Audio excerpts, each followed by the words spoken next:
हरे कृष्णा। आप तो सब लोग का स्वागत है भक्ति वैभव कोर्स में। हम लोग स्टडी कर रहे हैं श्रीमद् भागवत महापुराण द्वितीय स्कंद, अध्याय नंबर हम लोग 10 में है।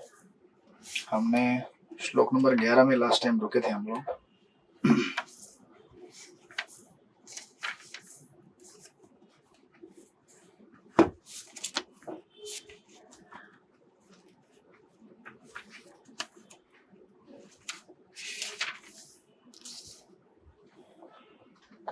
परम पुरुष निराकार नहीं है, अतः वे स्पष्टता नर अथवा पुरुष है। इसलिए इन परम नर द्वारा उत्पन्न दिव्य जल नार कहलाता है। चूंकि वे इसी जल में शयन करते हैं इसलिए नारायण कहते हैं। राइट। तो विश्वरूप का जो तीसरा वर्णन है हम इस अध्याय में देखेंगे। लास्ट क्लास में हमने डिस्कस किया था, अगर आपने रिकॉर्डिंग सुना होगा पिछले क्लास का, तो 3 विश्वरूप के वर्णन किए गए हैं। इसमें से तीसरा वर्णन यहाँ पे आ रहा है अभी इस अध्याय में।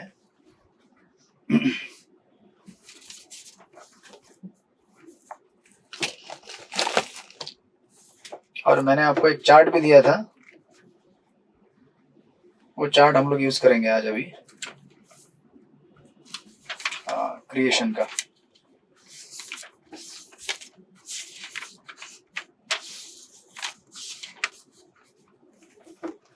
तो 12वां श्लोक पढ़िए सृष्टिपति प्रभु। हरे कृष्णा प्रभु जी, तदस्प्रणाम। द्रव्यं कर्म च कालश्च स्वभावो जीव एव च यदनुग्रहतः सन्ति न सन्ति यदुपेक्षया।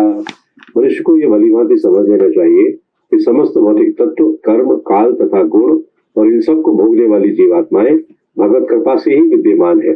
उनके द्वारा उपेक्षित होते ही ये सारी वस्तुएं अस्तित्वहीन हो जाती है। हरे कृष्णा, धन्यवाद, प्रणाम प्रभु जी। हरे कृष्णा।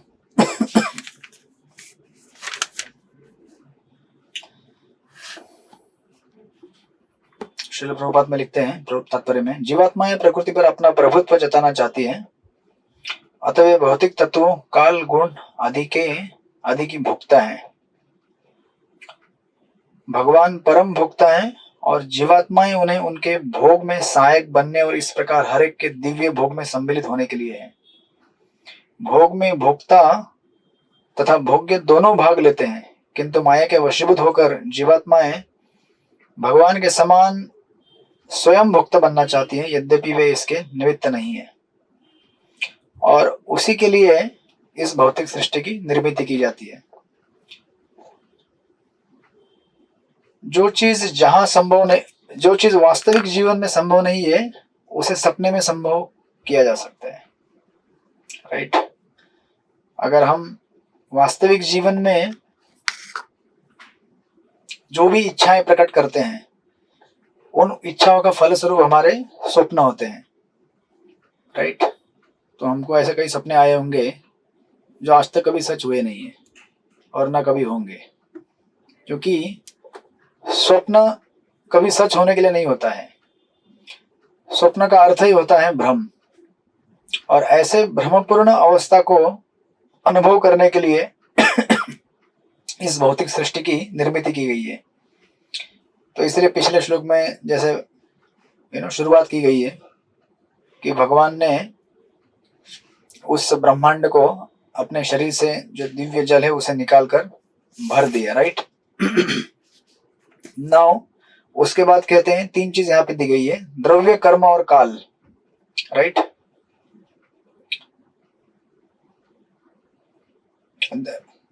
या मनुष्य को भली बातें समझ लेना चाहिए कि समस्त भौतिक तत्व, कर्म, काल तथा गुण, इन सब को भोगने वाली जीवात्माएं भगवत कृपा से ही विद्यमान है। कहने का तात्पर्य ये है, द्रव्य यानी कि भौतिक तत्व, अगर आप वर्ड में देखेंगे वहां पे लिखा है भौतिक तत्व। राइट। कर्म यानी कि कर्म, और काल यानी कि समय। स्वभाव जीव यानी कि जीवात्माएं। इन 3-4 चीजों में द्रव्य, कर्म हो गया और काल हो गया और जीव हो गया। तो कर्म तो हम अपना बनाते हैं इन द्रव्यों के साथ समय बिताकर, राइट, जो ऑलरेडी समय उसमें इंक्लूड हो गया। तो ये द्रव्य मतलब जिसका एक्सपांशन हमने आई थिंक छठे अध्याय में किया था, 5वें और छठे अध्याय में, जो आपने क्रिएशन का चार्ट देखा था, किस प्रकार प्रधान से, वो आप अभी देखेंगे यहाँ पे आने वाले श्लोकों में, प्रधान से महत्त्व और महत्त्व से फिर 3 प्रकार के अहंकार और 3 प्रकार के अहंकार से अनेक अनेक नीचे पंच जो पृथ्वी जल अग्नि आकाश वायु और उसके साथ उसके करस्पॉन्डिंग एलिमेंट्स और उसको भोगने के लिए तन्मात्राएं, कर्मेंद्रिय ज्ञानेंद्रिय एंड सो एंड फोर्थ, वो सब क्रिएट होगा वहां पे, राइट। बट इस श्लोक का आशय ये है, अगर आप आगे भी जाएंगे परपुट में, प्रभुपाद एक जगह बीच में लिखते हैं भगवत गीता में जीवों अर्थात जीवात्माओं को भगवान की परा प्रकृति कहा गया है, राइट। विष्णु पुराण में भी ऐसा ही उल्लेख है। अतः जीवात्माएं कभी पुरुष या वास्तविक भोक्ता नहीं होती है। अतः इस संसार में जीवात्माएं कभी पुरुष या वास्तविक भोक्ता नहीं होती। अतः इस संसार में जीवात्मा द्वारा सुख भोग की इच्छा झूठी है, राइट। अब इसको समझाने के लिए प्रभुपाद एक उदाहरण देते हैं। आध्यात्मिक जगत में जीवात्माएं शुद्ध होती है, अतः वे परमेश्वर के सुख में हाथ बटाने वाली होती है। भौतिक जगत में अपने कर्म के द्वारा जीवात्मा के सुख भोग की भावना प्राकृतिक नियमों के कारण क्रमशः क्षीण होती जाती है और माया बद्धजीवों का कान भरती रहती है कि भगवान से तदाकार हो जाए, राइट। अंत में जब सब कुछ फेल हो जाए, संसार को भोगने की अनेक अनेक इच्छाओं को करने के बाद जब वो इच्छाएं पूरी नहीं होती, तो आपने कई बार प्रभुपाद के उस परपट में सुना होगा कि माया का अंतिम पाश मतलब भगवान से तदाकार होने की इच्छा करना, राइट। कर्म और ज्ञानी 2 प्रकार के मार्ग हैं। जब कर्म में हम लोग विफल हो जाते हैं तो व्यक्ति फाइनली सोचता है कि सब कुछ झूठा है और वो बोलता है ब्रह्म सत्य जगत मिथ्या, ये जगत झूठा है, नहीं चाहिए मुझे। तो मुझे क्या चाहिए फिर? मुझे ब्रह्म चाहिए। लेकिन ब्रह्म वहां जाकर भी वो सेवा नहीं करना चाहता, ब्रह्म के साथ तदाकार यानी कि उसमें जाके विलीन होना चाहता है। अल्टीमेटली वो परम भोक्ता बनने की चेष्टा करता है वहां भी। अब इस जगत में रहते हुए भी, अगर इस पीछे के परपट को अगर जोड़ेंगे हम यहाँ पे श्लोक को, इस जगत में रहते हुए भी झूठे ही हम इस संसार को भोगना चाहें, लेकिन ये झूठ मूठ का खेल भी भगवान की कृपा के बिना चलता नहीं है। यानी कि सपना भी देखना है तो सपना भी भगवान की कृपा से ही देख सकते हैं हम लोग। आप लोग समझ रहे हैं? एक तो सपना सच होता नहीं है, लेकिन अगर सपना देखना भी है, सपने में राजा बनना भी है और सब कुछ कोशिश करना है उसको भोगने के लिए, वो भी भगवान की कृपा से ही होता है। कैसे होता है? जस्ट अ मिनट, इसका चार्जर थोड़ा ड्रेन हो गया।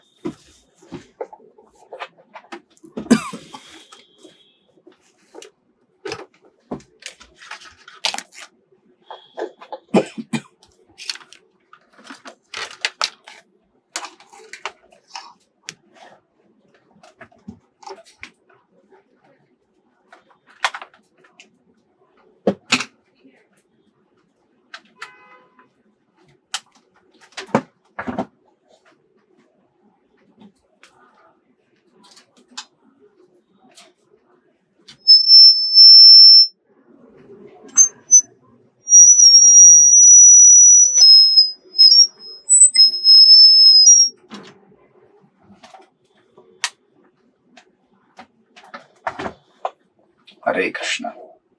आवाज निकालना है तो भी चार्जर लगता है, आवाज भी अपनी ओरिजिनल नहीं है।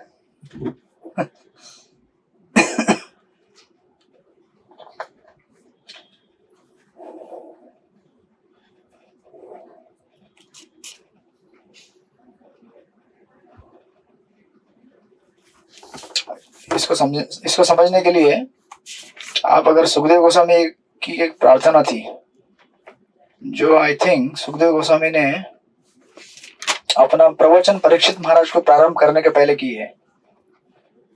सुखदेव गोस्वामी बोलते हैं या 4थे अध्याय में, भूतेर महद्भिर इमा प्रभो विभु निर्माय शेते यदमुष्य पुरुष भुंक्ते गुणान षोडशात्मक सो अलंक सृष्ट भगवान वाचांसी में। सुखदेव गोस्वामी कहते हैं कि भगवान आप इस भौतिक जगत में प्रवेश करते हैं और जो तत्व भौतिक जगत के यानी कि पृथ्वी जल अग्नि आकाश वायु ऐसे करते करते 16 तत्व है टोटल, मन बुद्धि अहंकार तक जाएंगे तो ये सारे तत्व क्या है, निर्जीव हैं। इनके अंदर प्रवेश करके आप इनको सजीव बनाते हैं, राइट।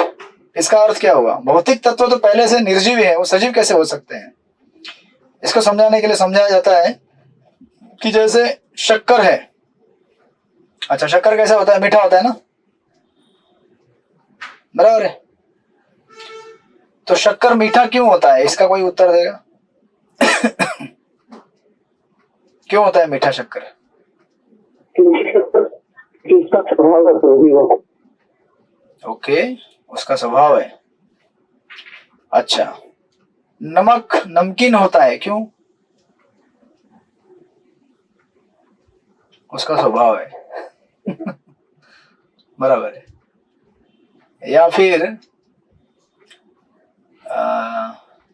मिर्ची तीखी होती है क्यों? उसका स्वभाव है, राइट। तो अभी नेक्स्ट क्वेश्चन आपको ये पूछना चाहिए कि शक्कर मीठी क्यों होती है? क्योंकि उसका स्वभाव है, तो उसका स्वभाव क्यों है ऐसा, बताइए।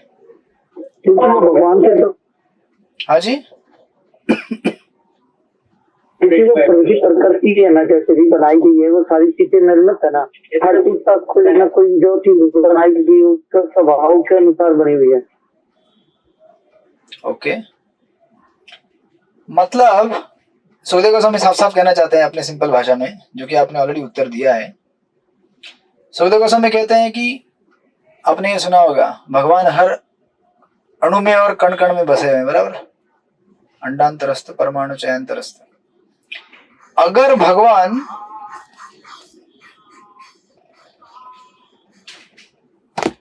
भगवान उन चीजों में प्रवेश ना करें तो वो चीज अपना धर्म दिखाने में विफल हो जाएगी। अगर कल भगवान ने निश्चय कर दिया कि मैं शक्कर के अणु के अंदर जाके नहीं बैठूंगा, तो शक्कर अपना शक्कर जैसा धर्म नहीं दिखा सकती। अभी अगर आप केमिस्ट्री की भाषा में देखें तो जिन्होंने केमिस्ट्री पढ़ा होगा या आपने बचपन में पढ़ा होगा स्कूल में, हर किसी का फॉर्मूला होता है, राइट। पानी का फॉर्मूला होता है H2O, राइट, बराबर ना, पानी।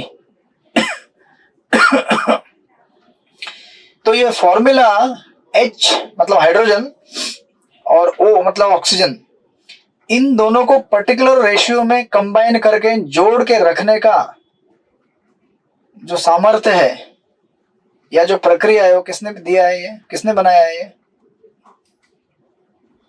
हाँ जी, भगवान ने दिया प्रभु जी, अभी जीवात्मा की बुद्धि में डाल के। बराबर। ऐसी आज तक आपने कोई फैक्ट्री देखी है क्या जिसमें आप चावल के दाने बना सकते हैं? बनाइए कोई फैक्ट्री जहां शक्कर बनता हो, जहां मिर्ची बनती हो, जहां पर गेहूं बनता हो। क्यों नहीं बना सकते आप ऐसी फैक्ट्री? क्योंकि हम क्रिएटर नहीं है प्रभु जी।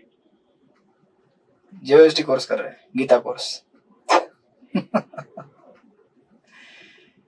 कहने का तात्पर्य ये है कि भले हमें पता हो क्या पता हो कि चावल के दाने के अंदर ये एलिमेंट्स होते हैं और ये कार्बोहाइड्रेट्स और ये सब इंग्रेडिएंट्स है उसके, लेकिन उसको मनुष्य अपने क्षमता से, कैपेसिटी से भले बना भी ले, लेकिन कुछ फ्यू मिलीग्राम ही बना पाएगा, राइट।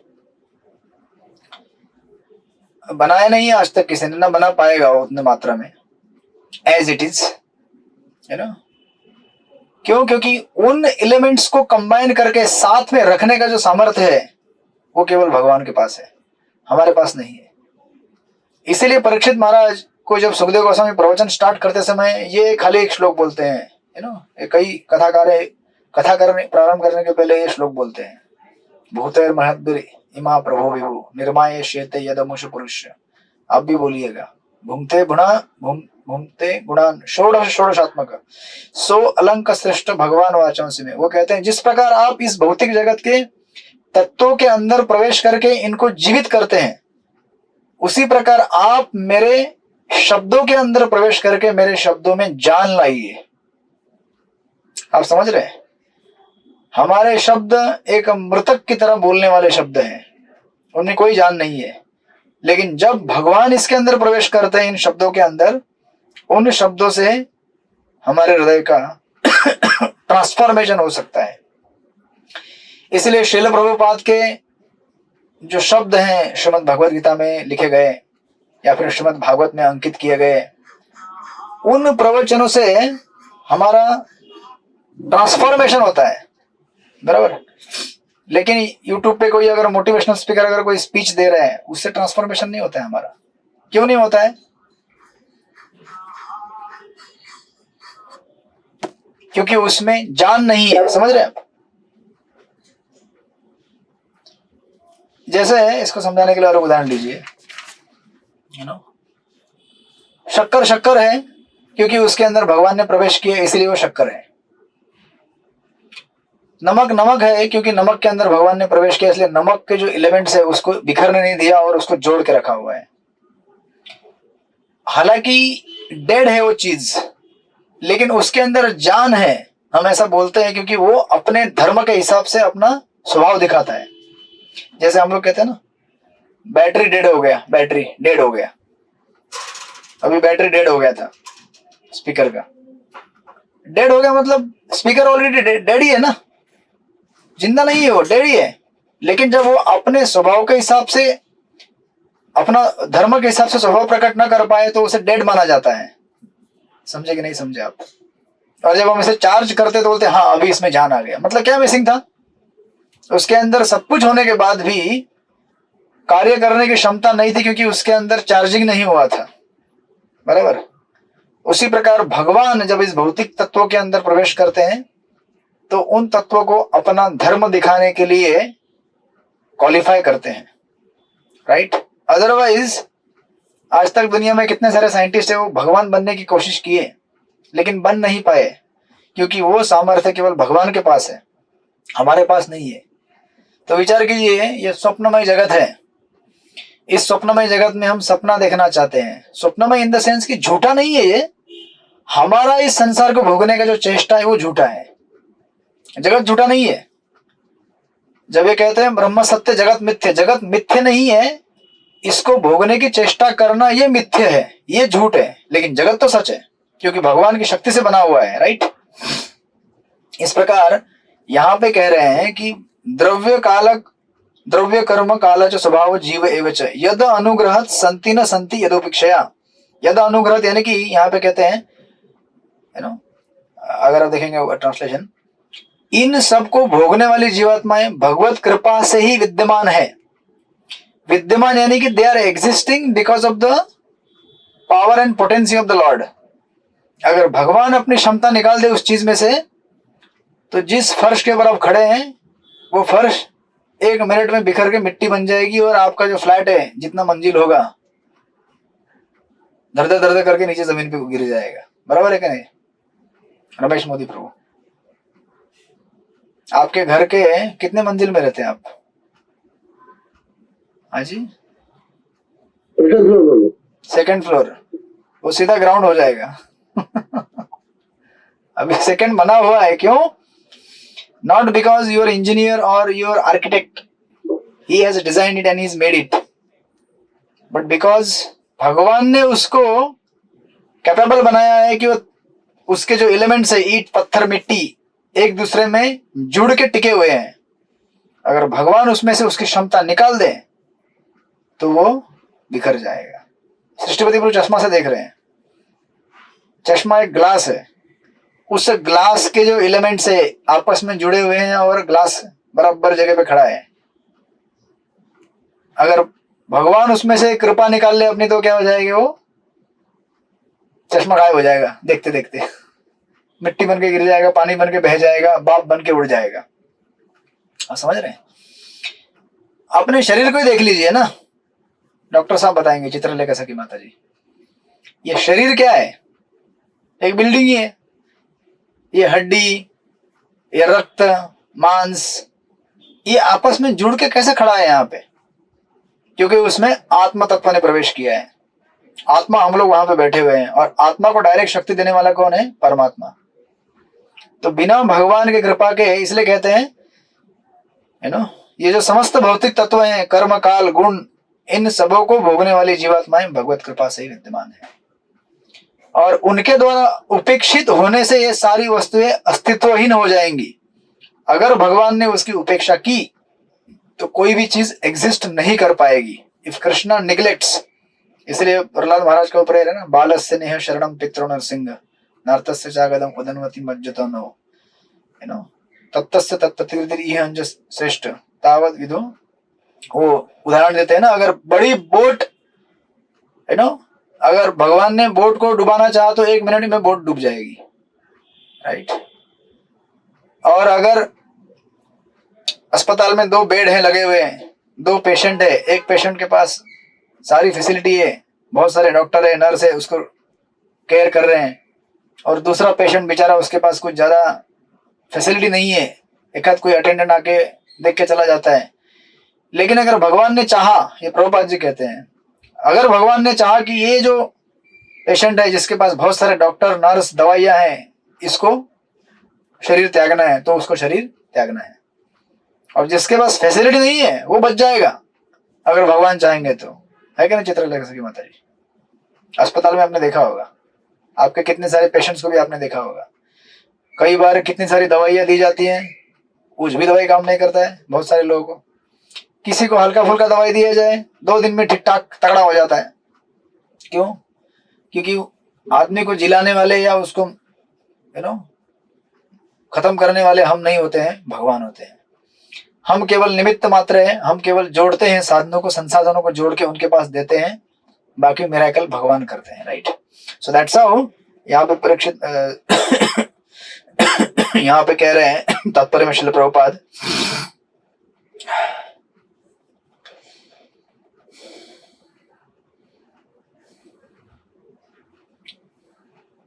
भगवान भवबंधन से मुक्ति देने के लिए ही इस जगत की सृष्टि करते हैं। कुछ काल तक पालते हैं अपनी गणना के अनुसार, 1000 वर्षों तक, जैसे पिछले श्लोक में आया है, और तब अपनी ही इच्छा अनुसार उसका संहार कर देते हैं। अतः जीवात्माएं भगवत कृपा पर पूर्णतः आश्रित हैं। इसलिए जब भगवान चाहते हैं तो वैज्ञानिक विकास द्वारा उत्पन्न तथा कथित सुख उपभोग को मिट्टी में मिला दे सकते हैं, राइट। That's the point. इसलिए हम विज्ञान के ऊपर निर्भर नहीं है, हम किसके ऊपर निर्भर है? भगवान के ऊपर। कई बार प्रभुपाद जब मॉर्निंग वॉक में जाते थे तो प्रभुपाद कहते थे, देखो इन लोगों ने इतने बड़े बड़े पार्क बनाए हैं, इन लोगों ने इतने बड़े बड़े रोड बनाए हैं, किसके लिए? मॉर्निंग वॉक करने के लिए। लेकिन मॉर्निंग वॉक करने कौन आता है? मॉर्निंग वॉक करने आता है डिवोटी। ये लोग 10 बजे उठते हैं, इन्होंने बनाया अपने सुविधा के लिए, ये लोग भी इसका फायदा नहीं उठा सकते। लेकिन हम डिवोटी सुबह सुबह उठ के इसका आनंद लेते हैं, पार्क में जाते हैं, मॉर्निंग वॉक करके आ जाते हैं, राइट। यानी कि भौतिक दृष्टि से देखा जाए, संसारिक लोग अगर चीजों को बना भी लेते हैं तो उनको भोग भी नहीं पाते हैं ठीक से, सबसे ज्यादा अगर उपयोग जूम का, इंटरनेट का अगर किसी ने किया होगा कोविड के टाइम में, तो किसने किया है? हरे कृष्ण वालों ने किया। सबसे ज्यादा उपयोग, इतने क्लासेस, इतने सत्संग, इतना कुछ कोविड के टाइम में हुआ जितना पूरी हिस्ट्री में कभी नहीं हुआ होगा। सुखदेव गोस्वामी परीक्षित महाराज भी बोले होंगे अगर हमारे टाइम में भी जूम होता तो हम लोग भी हिमालय में रहने वाले साधुओं को एक्सेस कर लेते, right. So this is how भगवान और भगवान के भक्त आपस में तालमेल बिठाकर वास्तविक चीजों को कैसे इस्तेमाल करना है वो जानते हैं। और जबकि सांसारिक लोग इन चीजों को केवल भोगने की कोशिश करते हैं, लेकिन भोग नहीं पाते, भोग तो नहीं पाएंगे कभी। लेकिन जब हम इसको कृष्ण की सेवा में लगाएंगे तो वास्तविक भोग इसका उपयोग होगा, राइट। सो लाइक दैट यहाँ पे ये समझाते हैं कि इस तरह से परम पुरुष उन्होंने अपने 11वें श्लोक से जो प्रारंभ हुआ था, अपने शरीर से उन्होंने क्या किया, जल निकाला और उस जल में विचरण करने लगे। और फिर उन्होंने इन चीजों को जोड़ दिया, कर्म काल, ये सब चीजों को, है ना, वो कैसे जोड़ा, वन बाय वन आगे आएगा ना। श्लोक नंबर 13 पढ़िए, रमेश मोदी प्रभु, श्लोक नंबर 13 पढ़िए। हरे कृष्ण। हरे कृष्ण। एको नानात्वं विज्जन् योगा तल्पा समुते हिरण्यमयं देवं माया सुजत विदा। योग निद्रा की संज्ञा में लेते हुए भगवान ने एकाकी रूप में से नाना प्रकार के जीवों को प्रकट करने की इच्छा करते हुए अपनी बहिरंगा शक्ति से सुनहरे रंग का वीर्य प्रतीक उत्पन्न किया। हरे कृष्ण। हरे कृष्ण। तो ये प्रसंग उस समय का है जब सारी जीवात्माएं महाविष्णु के पेट के अंदर विश्राम कर रही है, राइट। तो हमने इसको पहले भी डिस्कस किया था। एको बहुश्यामा, एक भगवान ने अनेक होने की इच्छा की। इसका मतलब ये नहीं कि जीवात्माएं तब बनाई गई, जीवात्मा पहले से एग्जिस्ट करती है सनातन काल से। ये सृष्टि क्रिएशन के पहले का हिस्सा है।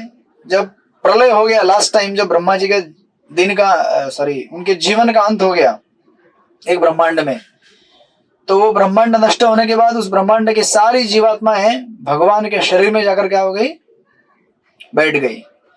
और जब नेक्स्ट टाइम पुनः नई सृष्टि प्रारंभ करने का टाइम आया, तो उस समय भगवान ने सबसे पहले कारणोदक्षाई विष्णु के रूप में अपने शरीर से जल प्रकट किया। फिर उसके बाद और एक विस्तारित रूप लिया अपना। उनके शरीर से तो बहुत सारे ब्रह्मांड निकले, है ना, कारणोदक्षाई विष्णु के शरीर से। उन एक एक ब्रह्मांड के अंदर प्रवेश किया गर्भोदक्षाई विष्णु के रूप में, राइट। तो उस समय का यह प्रसंग है। और सारे जीवात्माओं को भगवान ने गर्भस्थ कर दिया इस भौतिक सृष्टि के अंदर।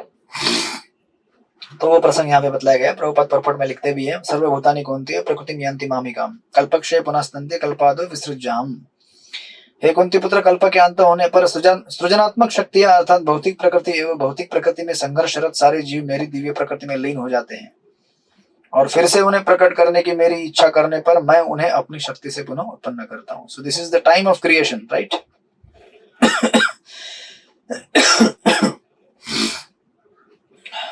तो परपट में प्रभुपाद ने समझाया है एक एक करके, आप लोग उसको पढ़ लीजिएगा।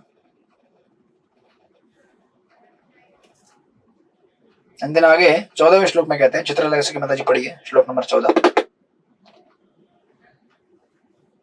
हरे कृष्ण। दंडवत प्रणाम प्रभु। अधिदैवम् अथ अध्यात्मम् अधिभूतम् इति प्रभु अथ एकं पौरुषं वीर्यं त्रिधा अभिद्य ततः शृणु।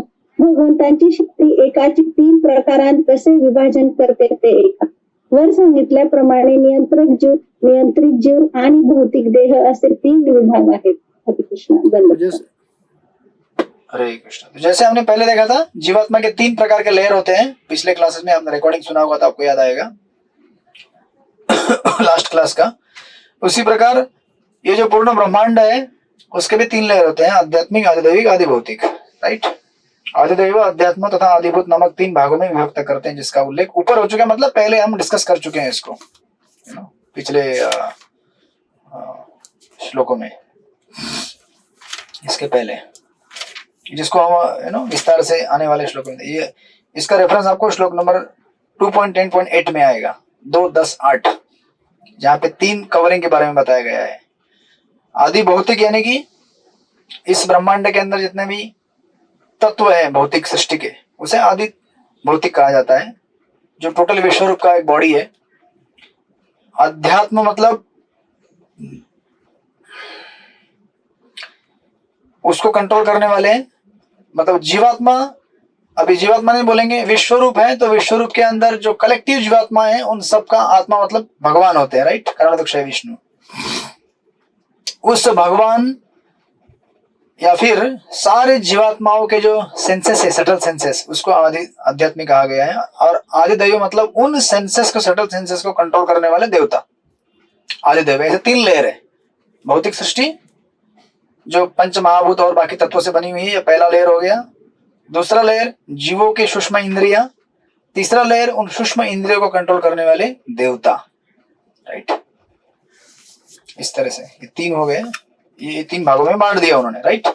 देन 15वें श्लोक में पढ़िए सृष्टि, ये काशीनाथ प्रभु पढ़िए 15वां श्लोक। हरे कृष्ण अंत शरीर आकाश पुष्य विशेषित ओजसो बलम जगे तत्प्राणो महानसो। महाविष्णु के शरीर महाविष्णु के दिव्य शरीर के भीतर इस आकाश से इंद्रिय बल, मानसिक बल तथा शारीरिक बल उत्पन्न होते हैं। इनके साथ ही संपूर्ण जीवनी शक्ति प्राण का समग्र पुष्ट स्रोत उत्पन्न होता है। हरे कृष्ण प्रभु। हरे कृष्ण। तो ये अगेन इसमें कह रहे हैं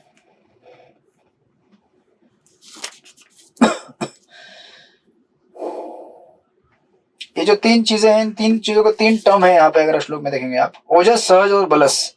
ओज, सहज और बल, है ना। ओजस यानी कि इंद्रिय बल, सहज यानी कि मानसिक बल और बल यानी कि शारीरिक बल। ये तीन बल हैं जिसके लिए कारण है प्राण शरीर में, है ना। प्राण हम बोलते हैं ना, प्राण, राइट।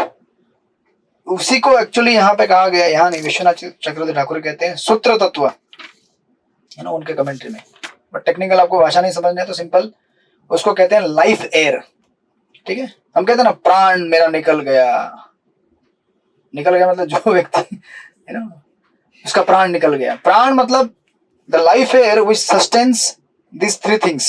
जिस प्रकार हमारा जो प्राण है शरीर का, लाइफ एयर, राइट, ये इन तीन चीजों को प्रोटेक्ट करता है, sensual strength, mental strength, physical strength, है ना।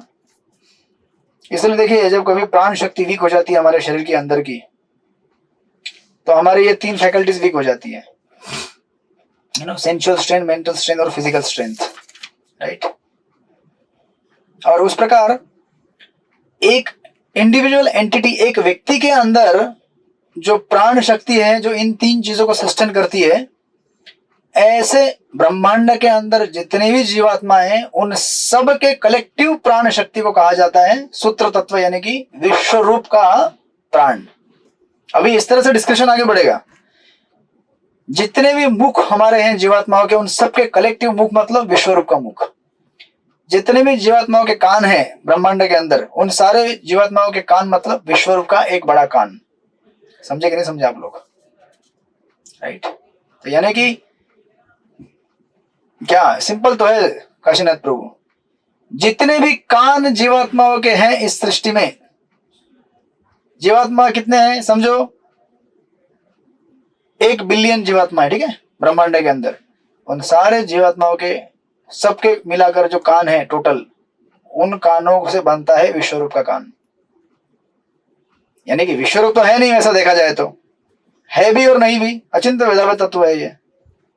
नहीं इन द सेंस की भगवान का रूप नहीं है वो, और है इन द सेंस की भगवान की कृपा से चलता है वो।